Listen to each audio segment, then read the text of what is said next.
আমরা মেয়েদের সেফটির জন্য আজকে রাস্তায় এসেছি।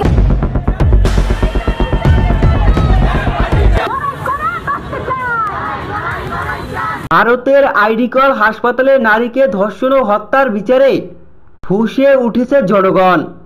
বাংলাদেশের ছাত্র সমাজের আন্দোলনের মতোই ভয়াবহ অবস্থা বিরাজ করছে কলকাতা ও ভারত জুড়ে। ভারতের বিভিন্ন স্থানে তৈরি হচ্ছে তুমুল সংঘর্ষ।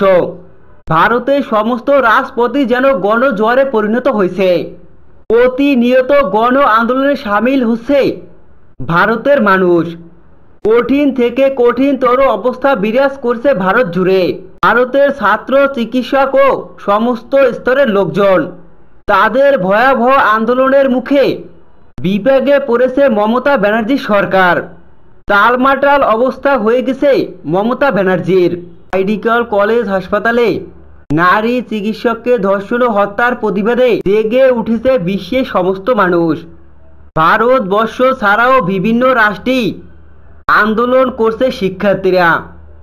পার্শ্ববর্তী দেশ বাংলাদেশও যুক্ত হয়েছে আন্দোলনে। আমরা মেয়েদের সেফটির জন্য আজকে রাস্তায় এসেছি।